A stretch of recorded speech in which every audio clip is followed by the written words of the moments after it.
All right, we're back with part 3, episode 3 of Hidden Gems in Scriptures. The first one we covered the Ark of the Covenant, and the last one we talked about the first 3 plagues of Egypt, and we're going to get on to plague number 4 in this video. So, the fourth plague was, we'll call it swarms of flies, and I'll tell you more about that in a little bit.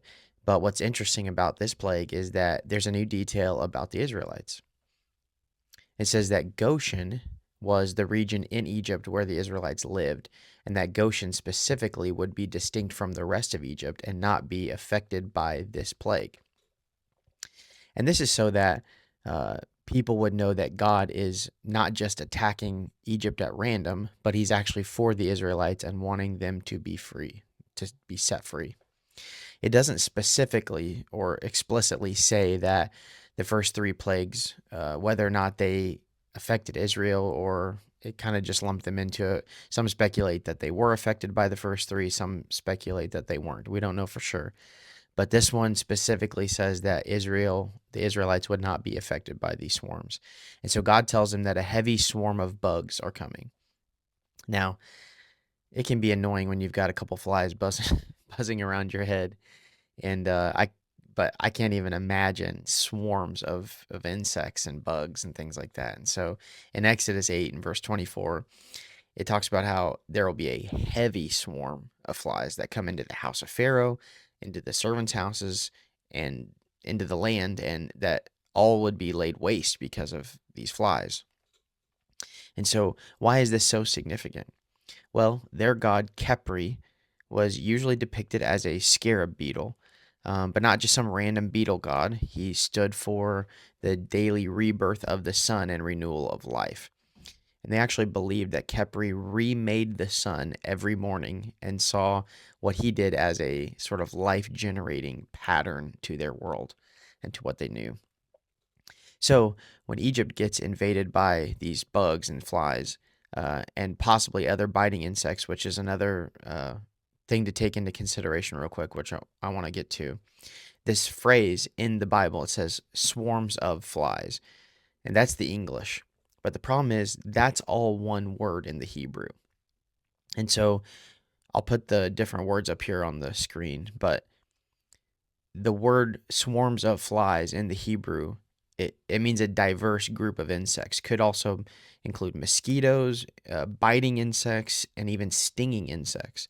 And so this we don't know all that was in this swarm, but it was much more than flies. And I don't even know if it was flies for sure, but that's just the way the English translates it.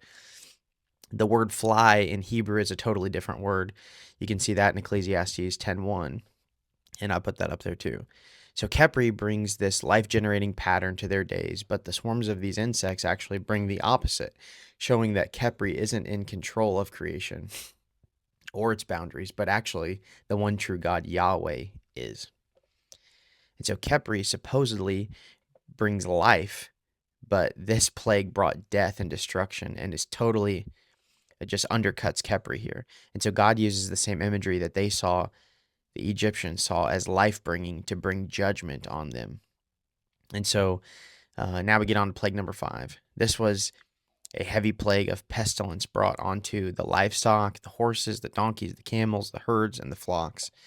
And again, just like the previous plague, and we're going to see this as a pattern with some of the other ones, God says that the Israelites' livestock will be saved and that nothing that belongs to them will die. And this is a big deal because this only continues the ruin of Egypt's economy with the livestock and the animals, and we'll see that all these plagues they're starting to add up in Egypt. But the livestock and all these animals are really going to take a toll on their wealth and their economy. And how does this target the Egyptian gods, though? What does this have to do with God undercutting them and dismantling their worldview? Well, Apis was a bull god that represented their strength as a nation. And so this was one of their gods. Not only is that one of the animals taken down through this plague, but it is also tanks their economy and cripples their strength, which is kind of what he was known for. And so their livestock and all these animals would have been a vast majority of Egypt's economy, most likely. And then on top of that, we have another goddess, Hathor, was a cow-headed goddess. who was the universal mother figure to Egypt, to the Egyptians. This would have been a direct attack on her because of their belief in her sort of nourishing the world. And there's some weird, gross stuff, but I'm not going to get into that with this goddess. Yet, what we see is disease and death striking their livestock and other animals. And that would be her job to essentially protect the livestock and their livelihood.